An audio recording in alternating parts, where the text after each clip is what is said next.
Olá, meu nome é Gustavo Meireles, sou vice-presidente médico da AFIA e fundador da comunidade Inovação em Saúde.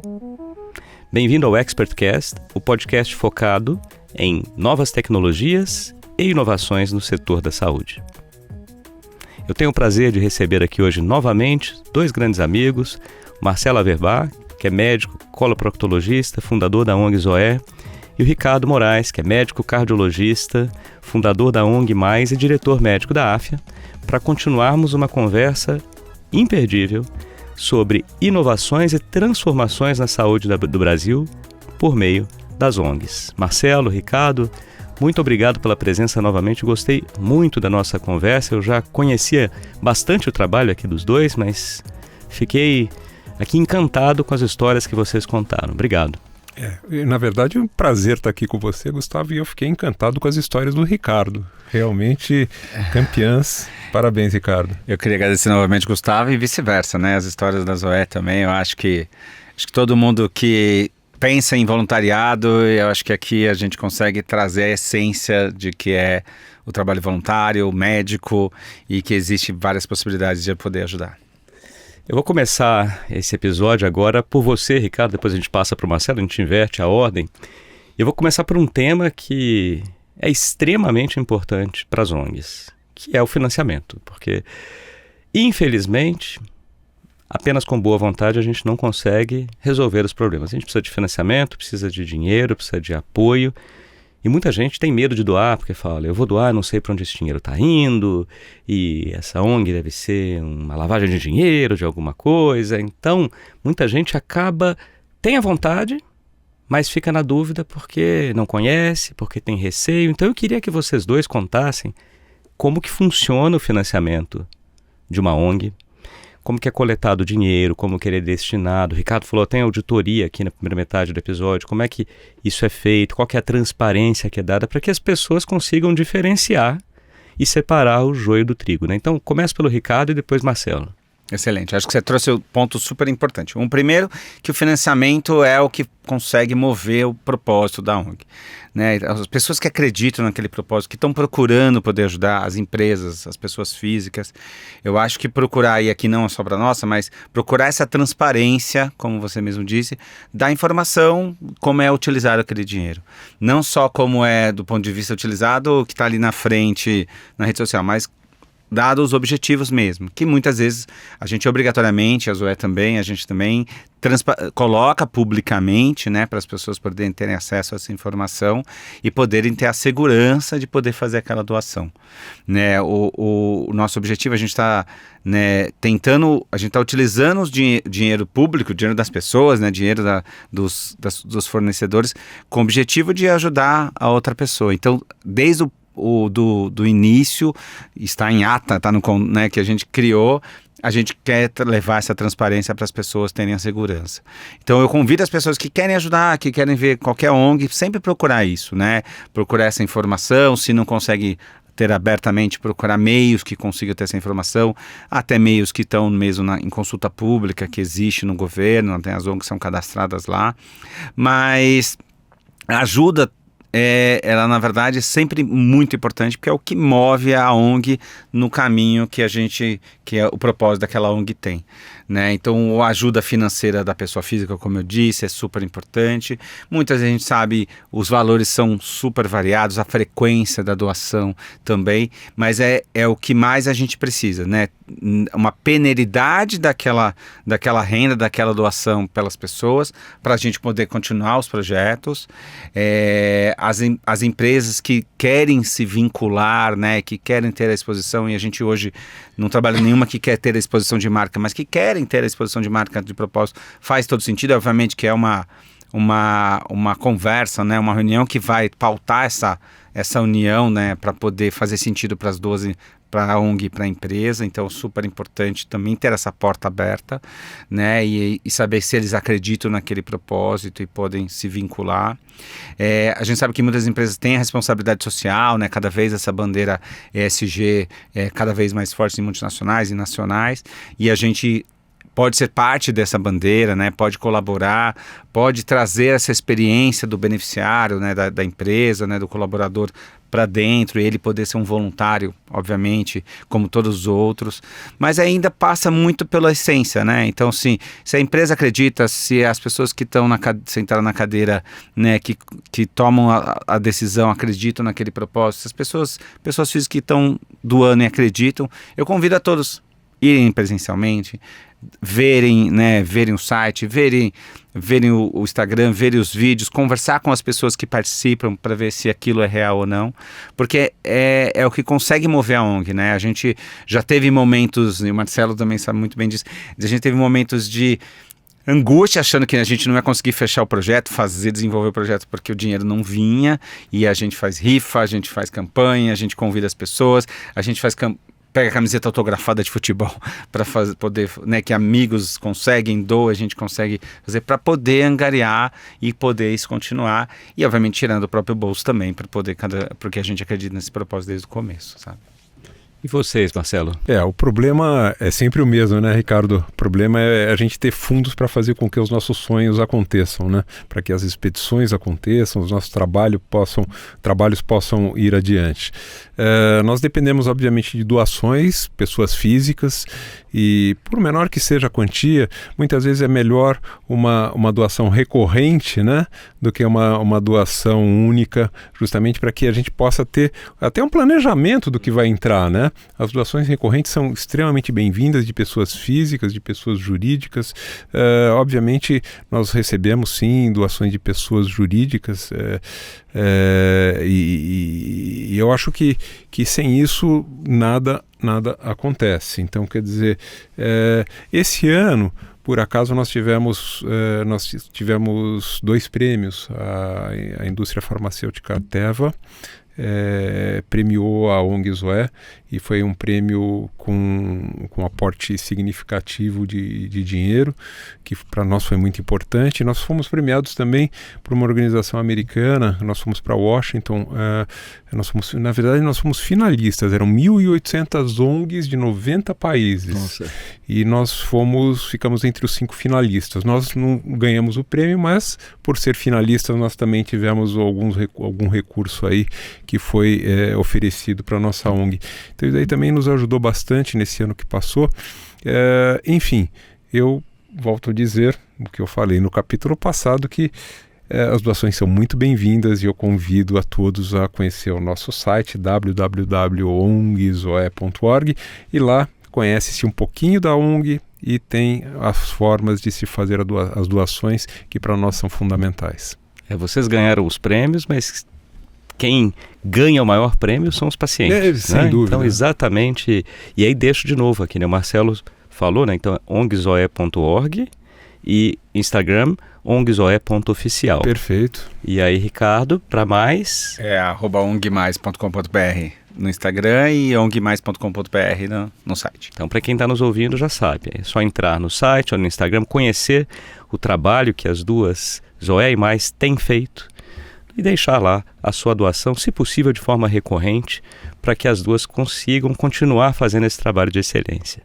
A gente está aqui num podcast sobre inovação em saúde e, logicamente, já falamos muito de inovação em saúde aqui, porque inovar é exatamente isso que o Marcelo e o Ricardo fazem, que é entregar para comunidades carentes, pessoas em situação vulnerável, uma saúde de qualidade. Mas, além disso, eu tive lá em Belterra, fui com o Marcelo uma vez e vi como eles utilizam altíssima tecnologia, né? Montam um centro cirúrgico do padrão dos melhores hospitais brasileiros e mundiais, lá em Belterra, num hospital que tem basicamente as paredes, né? Mas além dessas inovações, equipamentos cirúrgicos, endoscópicos, de ultrassom, o que mais que vocês têm usado? Vou começar com o Ricardo aqui. Tem alguma outra inovação que vocês têm usado no dia a dia? Ou que vocês enxerguem que possa ser usada mais e mais para ajudar essa população? O nosso desafio muitas vezes hoje, a gente ter o dado, né? A informação da saúde daquela população que a gente está atendendo. A população em situação vulnerável, né, de rua, essa é um pouco mais difícil, porque ela é uma posição, tem um turnover alto, né? A gente acaba encontrando as mesmas pessoas quando a gente vai para a Praça da Sé, mas sempre tem um turnover alto. Então a gente está tentando cada vez captar mais dado, informação da saúde daquela pessoa. Muitos são dependentes químicos, são adictos, e a gente está tentando direcionar eles, né, para locais de recuperação, tudo públicos, obviamente, e tentar ter essa informação de como é que está seguindo tudo. Já as casas de refugiados, que a gente também apoia, e as comunidades favelizadas, a gente também está tentando entender aquela população. Então, assim, a gente tem uma população em São Bernardo que a gente apoia sempre, a gente está suportando a campanha de vacinação, porque a gente conseguiu mapear e demonstrar que aquelas crianças que deveriam ter tomado a vacina de dengue, por exemplo, agora, as vacinas regulares do calendário vacinal estavam faltando, né? Mesmo tendo uma ação de medicina da família ali, mesmo tendo um acesso a possivelmente ter isso, mas não tinha uma conscientização. Então, através desses dados que a gente está conseguindo compilar para poder fazer essa ação. Mas o objetivo é cada vez mais conseguir colocar e é o nosso maior desafio, a interoperabilidade com o governo, né, com o Ministério, com a Prefeitura, com a Secretaria de Saúde local, para poder passar esses dados, para poder eles também terem um mapeamento dessa população que muitas vezes está mais deficitária ou que não consegue interoperar. Então essa é a nossa visão assim, de futuro, quando a gente vai ver dados de saúde mesmo, para poder também fazer essa troca com a Prefeitura e até poder mapear pessoas que a gente não está vendo. O paciente vulnerável em situação de rua é mais difícil, porque muitas vezes ele não tem cadastro, ele não tem carteirinha do SUS, ele não tem CPF, mas a gente consegue mapear por região, aquele paciente, tudo.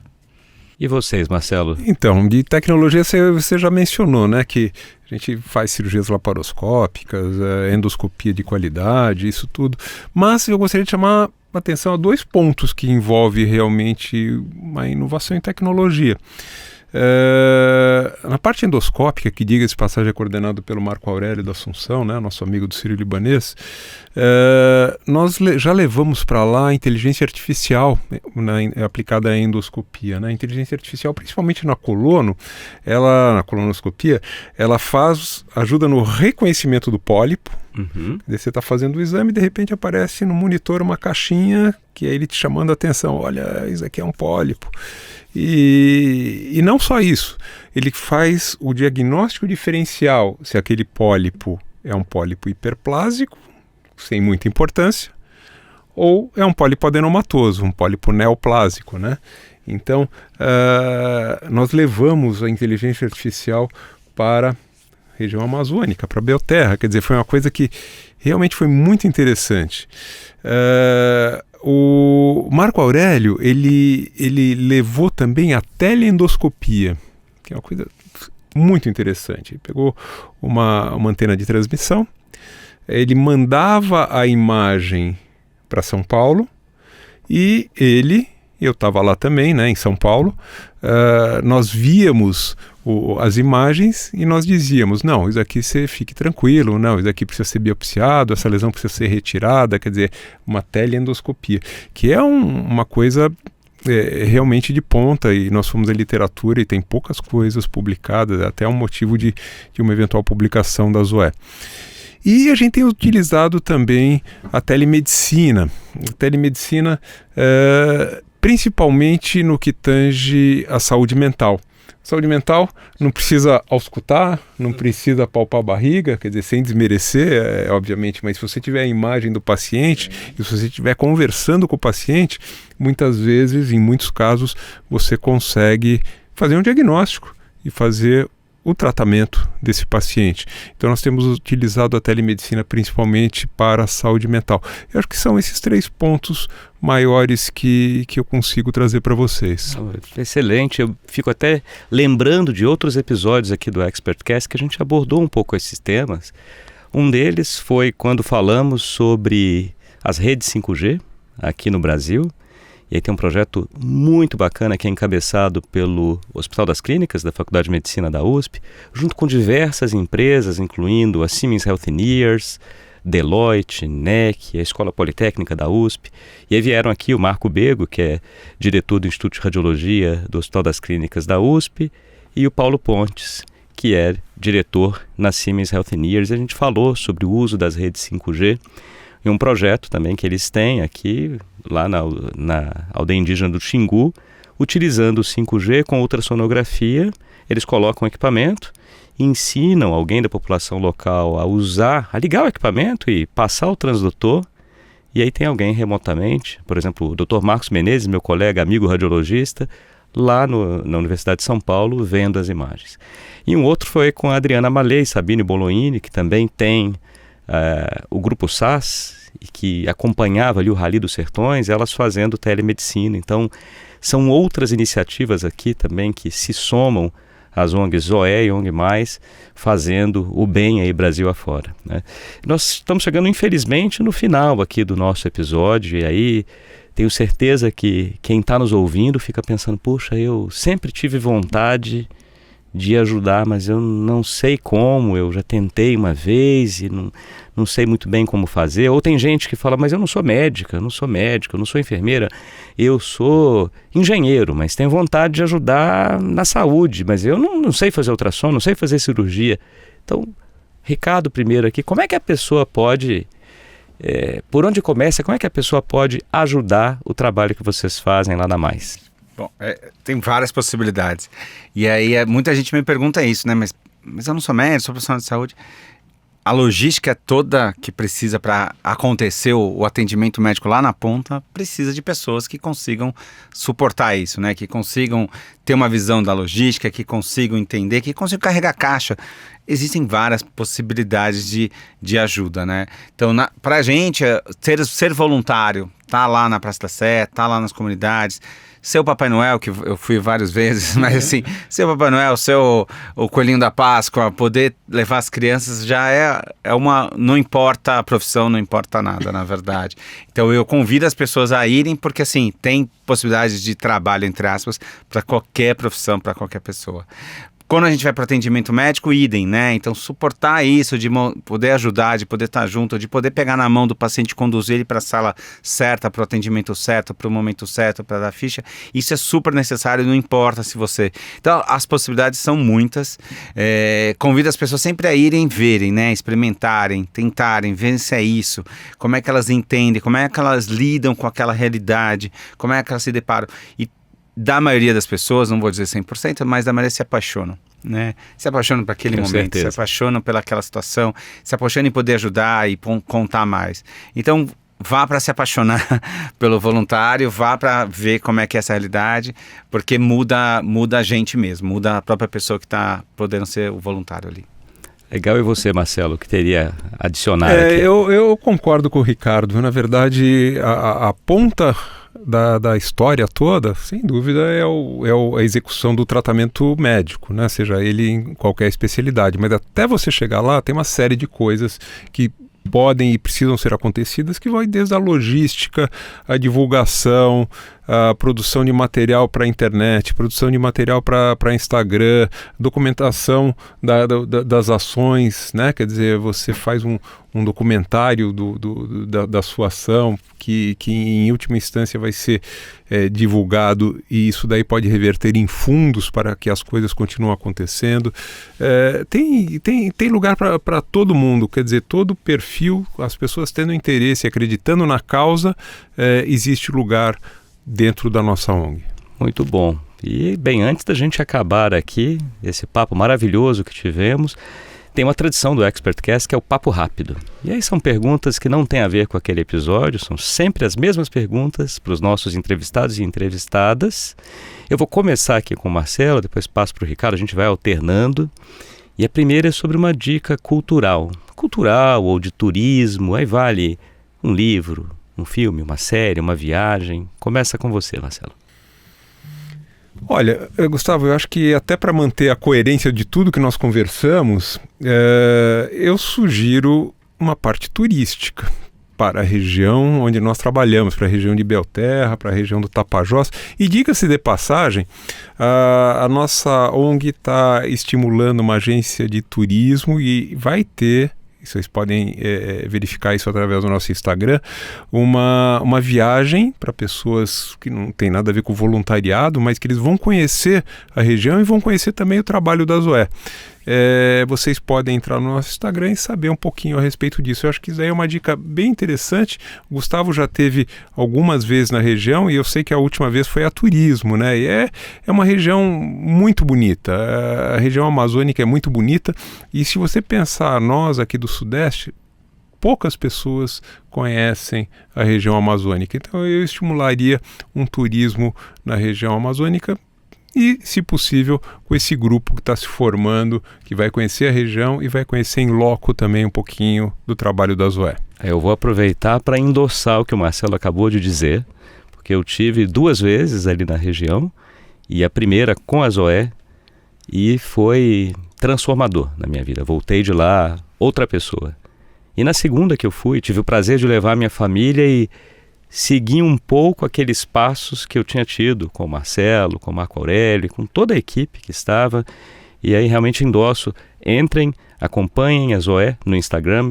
Recomendo fazer essa viagem porque não vai ser uma viagem com a visão apenas turística. É uma visão completamente diferente de simplesmente comprar um pacote numa agência e visitar a região ali de Alter do Chão, mas sim de ver o Brasil verdadeiro. Então acho que excelente a sua dica aqui, Marcelo. Eu acho bacana. Deixa eu passar agora para o Rica. Ricardo, e você?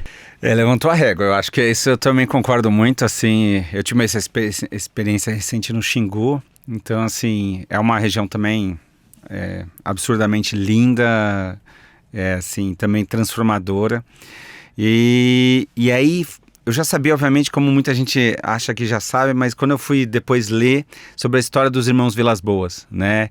Como é que eles montaram, né, o Xingu, como é que foi todo esse componente histórico, né?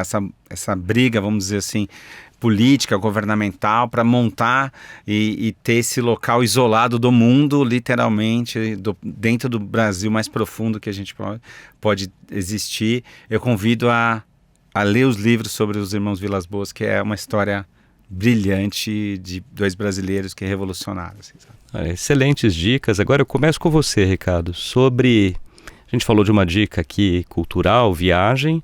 Vamos passar para a segunda, que seria quem que você entrevistaria num podcast?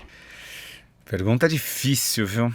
Eu fiquei pensando muito, né, nessas pessoas que estão indo, né, que vão para o voluntário, que vivem isso.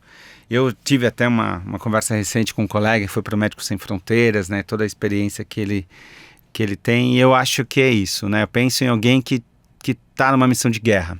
Uhum. Eu convidaria pessoas que viveram, né, esse colega, por exemplo, foi para Alepo na época. Então, assim, alguém que viveu essa realidade que muitas vezes parece tão distante nossa, do Brasil, mas que precisa de uma atuação médica e que precisa de uma ajuda e que pode ser exemplo do Médicos Sem Fronteiras, uma outra ONG, mas convidaria uma pessoa que viveu essa realidade, né? Assim, inúmeras pessoas que foram agora para Israel ajudar e que são médicos, que foram lá trabalhar, então para a gente poder ver como essa realidade humana, essa relação nessa zona de conflito é tão difícil, né, exercer a medicina ali, como é tão conflituosa. Então acho que muito bom, a história é sempre sensacional. E você, Marcelo? Eu tenho sugestão de um nome. Boa. Eu sugiro o Eric Genin Simões. O Eric é uma pessoa fantástica, ele é um neurocirurgião, ele é piloto de avião, ele fala tupi, e ele que me levou no avião dele, ele pilotando para o Zoé lá nos idos de 2010. Ele nos ajuda, inclusive, ajuda a nossa ONG às vezes num transporte, ele tem um hidroavião, na verdade ele tem uma ONG que faz esse trabalho. Ele realmente é uma pessoa fantástica e seria a minha sugestão para ser entrevistado aqui. A sugestão é tão boa que ela já está aceita, porque eu já convidei o Eric. E ele já aceitou. A gente só não conseguiu ainda achar uma data do Eric quando vem a São Paulo, quando não vem. Eu falei, Eric, a gente grava online, então vou até te pedir, Marcelo, para chamar o Eric de novo lá também, falar que teve aqui. Eu vou estar agora com ele no início de março. Ótimo, fala que ele é convidado de honra, estará com a gente no Expertcast quando ele quiser. Perfeito. Também gostaria. E agora vamos para a terceira, quase a nossa última pergunta para fechar aqui, agora para você, Marcelo. O que você faz para cuidar da própria saúde? Então, o esporte sempre fez parte da minha vida, né? Eu fui lá atrás um jogador de vôlei, comecei a jogar vôlei no Paulistano, entrei na faculdade, continuei no vôlei até que eu tive um desentendimento com o técnico, mudei para o rugby, joguei rugby durante muito tempo. O time de rugby da Faculdade de Medicina da USP era um time maravilhoso, nós fomos bicampeões brasileiros de primeira divisão, foi realmente uma coisa muito bacana, e mais recentemente corrida. Então eu faço, não com o tempo que você tem, Gustavo, mas eu corri algumas maratonas e gosto muito disso. Eu gosto muito de atividade física. Eu acho que a forma que eu vejo de cuidar da minha saúde é atividades físicas, e tento, nos limites das possibilidades, reduzir um pouquinho a minha ingesta calórica. Temos 3 maratonistas aqui. Então, Ricardo, eu não sei se vai responder também na corrida. Corrida eu tenho certeza que ele vai mencionar, porque também é um maratonista. Já fez quantas mesmo? Eu vou para a minha 8ª agora. 8ª? Puxa vida. Eu acho que é isso, né? A corrida para mim é terapêutico, né? Eu brinco, né? Eu também descobri ela, como a maioria das pessoas, apesar que a gente está vivendo um hype de corrida agora, mas assim, mais velho já, né? Trabalhando já quase com filhos. E aí também entrou na minha vida e agora estou indo para a minha 8ª maratona, e aí eu fiz até um TED sobre isso, na verdade, porque eu acho que o mais importante da corrida não é a maratona em si, né? Mas toda a jornada que você tem de se preparar, de se cuidar, de pensar, de se alimentar direito, de focar, né? Ter uma disciplina. Então ela traz muito isso, acho que é a corrida, né? E a maratona no final é só um detalhe, né? O mais importante é toda a jornada que você tem de saúde a partir do momento que você se envolve para algo tão difícil, né? Algo tão desafiador como uma maratona, um desafio pessoal muito grande.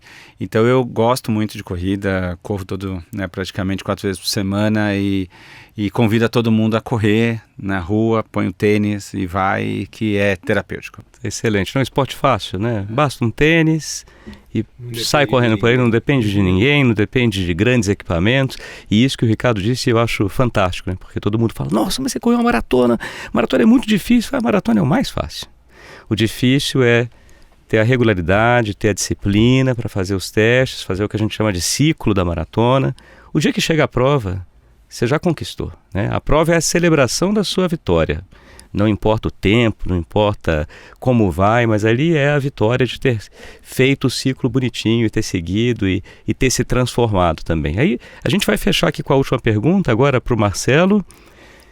Qual que você acha a principal inovação já existente? E aí pode ir além da saúde também, tá? O que você escolheria?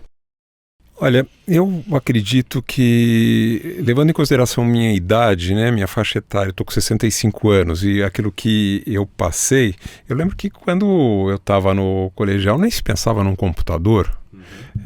Eu acho que essa parte de informática, que veio culminar com a internet e com tudo isso que nós estamos vivendo, foi a coisa mais inovadora e mais contundente no nosso dia a dia.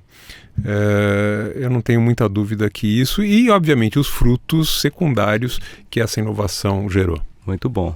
E você, Ricardo? Acho que eu concordo plenamente. Eu acho que a gente está vivendo uma velocidade muito rápida, né, dessa mudança, os novos tempos, né?